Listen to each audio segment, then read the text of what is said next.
Parental alienation is one of the most difficult problems and one of the most difficult types of cases to litigate. Parental alienation is when one parent turns their children against the other parent, where the children truly start to hate the other parent. It's a form of child abuse. Every child knows that the child is half mother, half father.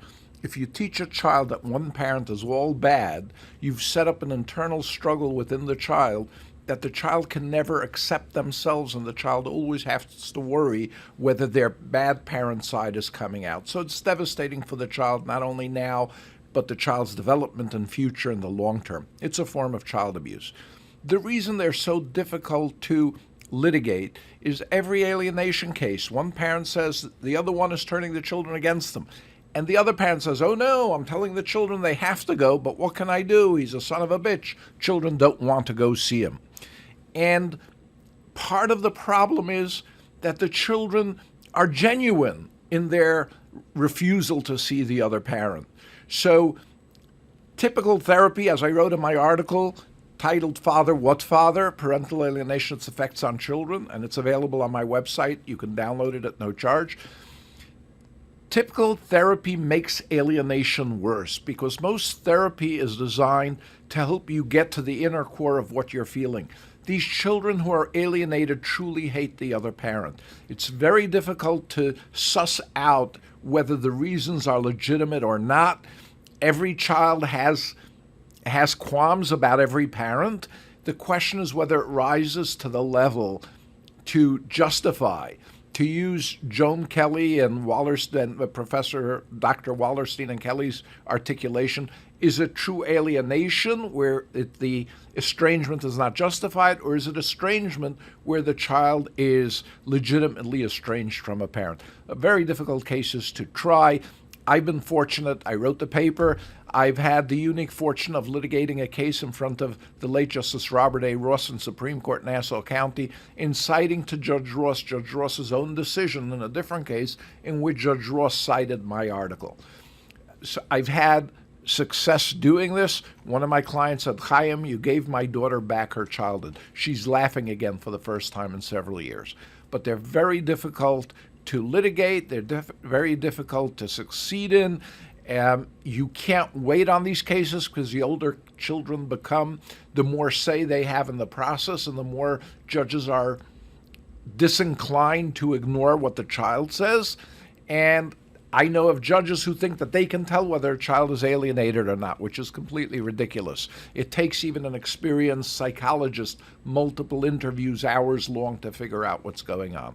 So bring in, if you can at all afford this, bring in a lawyer early on, line up your case, set it up in such a way that you can succeed, and start to plan strategy and tactics on how to get you there. It won't be easy, it won't be simple, it won't be cheap, and you've got to decide whether this is a fight worth having. And if it's not a fight you are committed to win, don't even bother. Save your money, move on with your life. But starting a fight, this is like taking a small dose of antibiotics, where if you stop in mid-course, it just makes it worse. So either commit to winning this battle or don't even bother. And those are difficult decisions to make. People don't understand this. Most people think that the worst thing that can happen to a parent is the death of a child.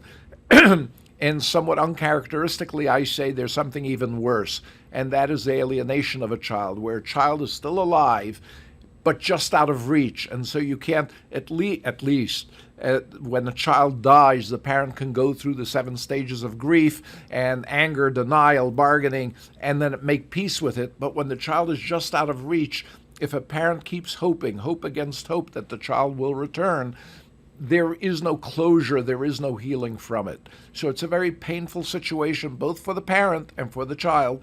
The parent has to guard against counter-rejection. So after years of being rejected, when the child finally reaches out, the parent goes, oh yeah, well now I don't want to see you. So keeping an open heart and an open mind and not bearing any ill will to anybody is a really difficult thing to do. You've got to let go of that. And you've got to decide whether this is a fight that you can afford, that you can, it will distract you from all other areas of life. It's not a fight everybody can have. and it's a momentous decision, and you can't ever come back from that decision. You can't do it in 3 years from now. You can't. It just gets worse as it goes along. People say, don't worry, the children will come back. Studies show that that's not true. So if I can at all help you with this, feel free. I'm happy to spend 15, 20 minutes with you on the phone, get a sense of what's going on at no charge. And then if you think I can help you, if this is a case I would consider taking, I'll invite you into my office. We'll sit down, we'll have an initial strategy session, and we'll see how to plan, how to get you to where you want to be so that you can get the justice you deserve. Again, my name is Chaim Steinberger, and I welcome your call. Thank you for watching. Feel free to like this video and to subscribe to this channel if you want to get the videos as they're released.